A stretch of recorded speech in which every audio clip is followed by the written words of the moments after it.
Hello नमस्कार मेरे साथियों, जोहार क्लासेस के यूट्यूब चैनल पर आप सभी दोस्तों का स्वागत एवं अभिनंदन। सभी को जय जोहार, राधे राधे, जय श्री कृष्ण, जय सिया राम।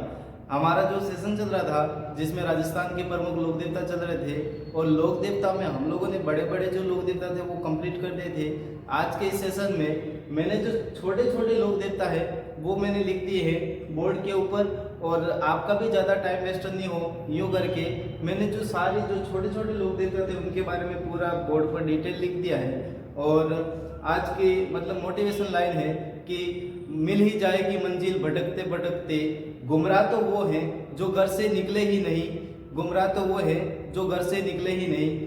उस शख्स को कोई गिरा नहीं सकता जिसने चलना ही ठोकरों से सीखा हो। इसीलिए आप भी दोस्तों मेहनत करते रहो। और वैसे मैं तो ये मानता हूँ कि जो हम तैयारी करने के लिए जब भी बैठते हैं तब हमारे लिए मोटिवेशन की लाइन की जरूरत ही नहीं होती। अंदर से आग आनी चाहिए तैयारी करने के लिए। जब भी हम तैयारी करें हमारे माँ बाप की जो स्थिति है, हमारे जो माता पिता की स्थिति, उस स्थिति को ध्यान में रखे हुए हमको, वो कहते हैं ना मांझी की तरह, जिसने मांझी ने एक बार जो सोच लिया था कि पहाड़ को तोड़ना है तो तोड़ना ही है। मांझी को कौन समझाने वाला था कि ये मोटिवेशन लाइन है, आप इस मोटिवेशन लाइन के हिसाब से आप तोड़ो, पहाड़ को तोड़ो। इसीलिए मैं तो मानता हूँ कि मोटिवेशन लाइन की वैसे जरूरत नहीं पड़ती, लेकिन कहते हैं मिल ही जाएगी मंजिल भटकते भटकते, गुमराह तो वो है जो घर से निकले ही नहीं। उस शख्स को कोई गिरा नहीं सकता जिसने चलना ही ठोकरों से सीखा हो। तो आज के जो हमारे लोक देवता है, जो अलग अलग लोक देवता है जिनके बारे में डिटेल से लिख दिया है, एक एक लोक देवता के बारे में मैं आपको बता दूं कि राजस्थान के प्रमुख लोक देवता हमने जो आज इस कड़ी में लोक देवता है जिनका नाम है बाबा तल्लीनाथ जी। बाबा तल्लीनाथ जी के बारे में जो इनका पिताजी का नाम था, वो पिताजी का नाम था भीरमदेव। इनके जो पिताजी का नाम था वो भीरमदेव था। इसके बाद देखा जाए तो बाबा तल्लीनाथ जी के बारे में ये भी पूछा जा सकता है कि इनका वास्तविक नाम क्या था। तो ध्यान रखना, इनका जो वास्तविक नाम था वो गंगादेव राठौड़ था।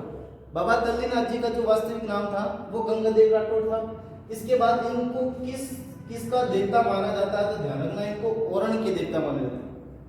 ओरण के देवता क्यों माना जाता है, तो ध्यान रखना ओरण वो होता है कि ऐसी जगह जो धार्मिक मान्यता के अनुसार जो पशुओं के चरने के लिए रिक्त स्थान छोड़ा जाता है उसको हम ओरण कहते हैं। तो इनको ओरण के देवता माना जाता है। कि ओरण क्या है, तो ध्यान रखना धार्मिक मान्यता के अनुसार जो स्थान पशुओं के चरने के लिए रिक्त छोड़ा जाता है उसको हम ओरण कहते हैं। और ओरण के हमारे जो लोक देवता है जिनका नाम है बाबा तल्लीनाथ जी, ध्यान रखना इनको किस उपनाम से जाना जाता है, ध्यान रखना ओरण के देवता। इसके बाद देखा जाए तो बाबा तल्लीनाथ जी के जो गुरु थे जिनका नाम था जालंधर नाथ, इनके जो गुरु जी का नाम था वो था जालंधर नाथ। इसके बाद बाबा तल्लीनाथ जी के जो प्रमुख पूजा स्थल में देखा जाए तो पाचोटा गांव जालोर, इनका मंदिर जो बना हुआ है पाचोटा गांव जालोर में बना हुआ है। और एक पहाड़ी है, उस पहाड़ी के ऊपर बना हुआ है। उस जो पहाड़ी का नाम है वो है पंचमुखी पहाड़ी पर।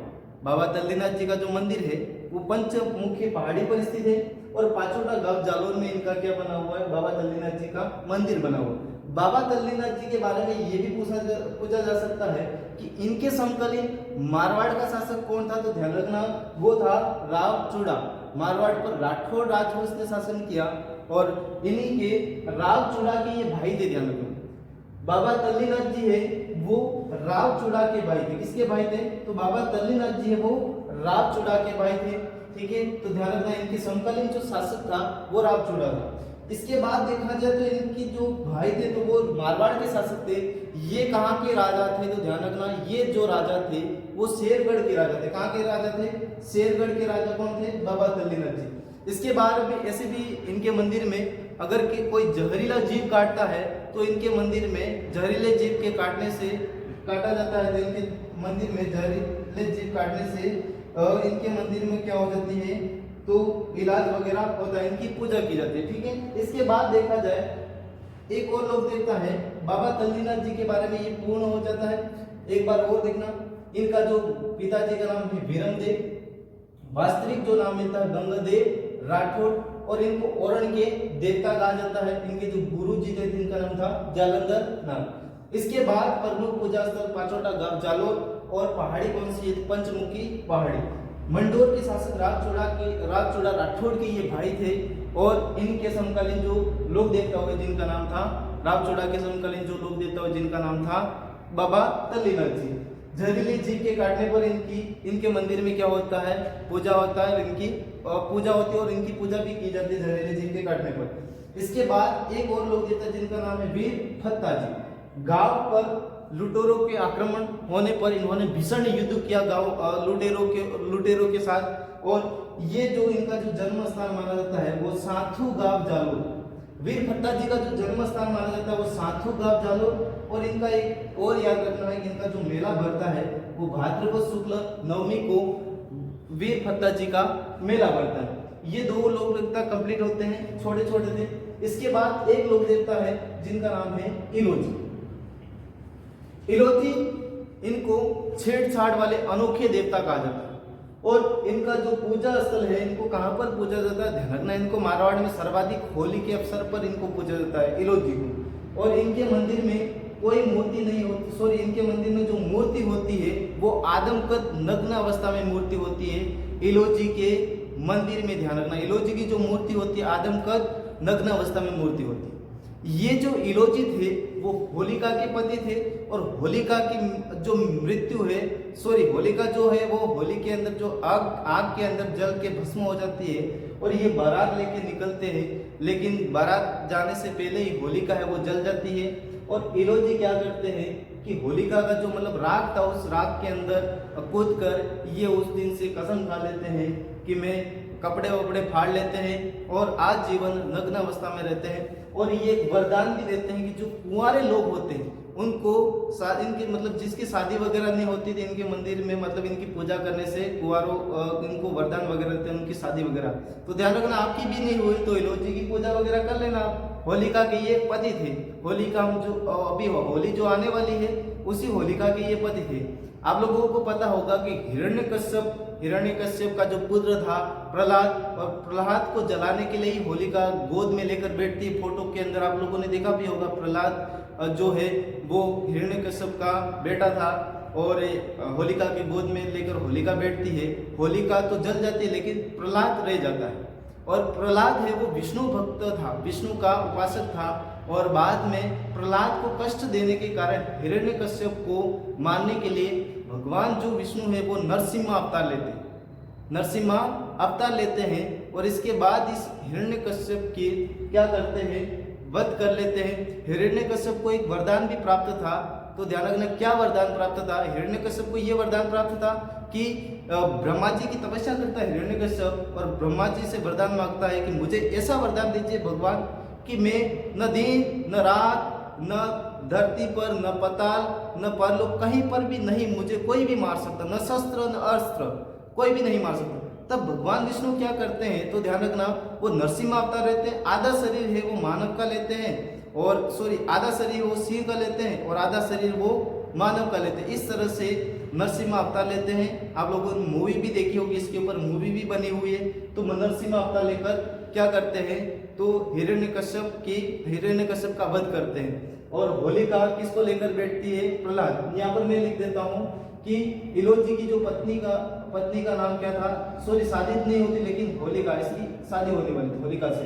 होलिका का जो भाई था जिसका नाम था हिरण्यकश्यप और हिरण्यकश्यप का जो पुत्र था जिसका नाम था प्रहलाद। आप लोगों ने वैसे मूवी वगैरह भी देखी होगी, उसके अंदर पूरा सीन बताया गया है। तो ये ऐसे लोग देवता जिनकी शादी नहीं होती है वो उनकी शादी करवाते हैं। इनके मंदिर में जाने मात्र से ही शादी हो जाती है, ऐसा मतलब मनोकामना पूर्ण हो जाती है। खुद तो कुंवारे रहे लेकिन दूसरी की शादी करवाते हैं। इसलिए आप भी अगर ऐसा हो तो जाना इनके मंदिर में, ठीक है। देव बाबा, अगली कड़ी में हमारे जो बाबा है जिनका नाम है देव बाबा, और देव बाबा का जो मंदिर है नगला जहाज गांव भरतपुर। इंपोर्टेंट, मोस्ट इंपोर्टेंट, ध्यान रखना, खूब बार पूछा गया है कि देव बाबा का मंदिर कहाँ पर स्थित है? तो ध्यान रखना, नगला जहाज गांव भरतपुर। इनका मंदिर है, किसका मंदिर है? देव बाबा का। और देव बाबा को किस किस उप नाम से जाना जाता है? तो ध्यान रखना, बालों के देवता, कष्ट निवारक देवता, पशु चिकित्सक देवता। ये जो हमारे लोग देवता है वो किसके है, तो ध्यान रखना हमारे जो गाँव के अंदर अक्सर लोग जैसे गाय भैंस बकरी वगैरह के लोग लेके जाते हैं, उनके लोक देवता है। और ऐसी भी मान्यता है कि 7 ग्वालों को भोजन करवाने से देव बाबा खुश होते हैं, ऐसा कहा जाता है। तो इनका जो मेला भरता है वो भाद्रपद शुक्ल पंचमी को भरता है। इनको पशु चिकित्सक देवता, कष्ट निवारक देवता और ग्वालों के पालनहार रूप में पूजा जाता है। किसको? देव बाबा को। ठीक है, ये ग्वालों के सबसे प्रिय देवता, ग्वालों के देवता जिनका नाम है देव बाबा। इनका जो मंदिर है वो नगला जहाज गांव भरतपुर में, इतना याद रखना। इसके बाद आगे बढ़ते हैं, हम लोग जिस लोक देवता की बात करते हैं तो ध्यान रखना उन लोक देवता का नाम है भूमिया जी। भूमिया जी बहुत से ही याद रखना, भूमि रक्षक देवता, गांव में इनका मंदिर होता है, ये भूमि रक्षक देवता होते हैं, इतना ही याद रखना है। भूमिया जी को भूमि रक्षक देवता के रूप में पूजा जाता है, ध्यान रखना। आगे जो लोक देवता जिनका नाम है मामादेव, और मामादेव को वर्षा के देवता कहा जाता है। किसका देवता कहा जाता है? वर्षा के देवता। इनको प्रसन्न करने के लिए भैंसे की कुर्बानी दी जाती है और ये तोरण के रूप में इनको पूजा जाता है। इनकी कोई मूर्ति वगैरह नहीं होती, ध्यान रखना। इनकी मामादेव की कोई मूर्ति नहीं होती है। और इनका जो प्रमुख मंदिर है रस्यालोदड़ा गांव सीकर के अंदर स्थित है। इनका जो मेला भरता है वो रामनवमी को भरता है, मेला भरता है इनका रामनवमी। आप लोगों को देखा होगा कि गांव की जो सीमा होती है वहां पर दोनों साइड, रोड के दोनों साइड एक लंबा सा मतलब वो बांध दिया जाता है, तोरण बांध दी जाती है और उसके नीचे से पशु वगैरह सारे निकाले जाते हैं। और इसके बाद किसकी पूजा की जाती है? मामा देव की पूजा की जाती है। एक मतलब पत्थर वगैरह होता है गाँव के अंदर, अक्सर आप लोगों ने देखा होगा। तो ये किसके? गाँव के देवता और वर्षा के देवता, इनकी पूजा की जाती है और तोरण के रूप में इनको पूजा जाता है, ध्यान रखना। इनको प्रसन्न करने के लिए भैंसे की कुर्बानी दी जाती है। प्रमुख मंदिर रस्यालोदड़ा गांव सीकर के अंदर स्थित है। मेला ध्यान रखना, रामनवमी को किसका मेला भरेगा? तो मामादेव का मंदिर मेला भरेगा। कहां पर? रस्यालोदड़ा गांव सीकर के अंदर। इसके बाद इस अगली कड़ी में जो हमारे लोक देवता जिनका नाम है खेतला जी, और खेतला जी के मंदिर में ऐसा क्या है? खेतला जी के मंदिर में तो ध्यान रखना, इनके मंदिर में जो हकलाने वाले बच्चे होते हैं इनका इलाज होता है, मतलब जो सही ढंग से नहीं बोल पाते, इनका क्या होता है? यहाँ पर इलाज होता है। और इनका जो मेला है वो चैत्र शुक्ल एकम को भरता है। इनका जो मेला है वो चैत्र शुक्ल एकम को भरता है। मुख्य मंदिर कहाँ पर? ध्यान रखना, सोनाना गांव पाली। ये जो लोक देवता थे वो छोटे छोटे लोक देवता थे। आज के इस वीडियो में इतना ही। आगे हम मिलेंगे दूसरे वीडियो के साथ, और चैनल को सब्सक्राइब जरूर करना और शेयर जरूर करना। वीडियो पसंद आए तो लाइक भी करना और नीचे कमेंट जरूर करना। जय हिंद, धन्यवाद, थैंक यू।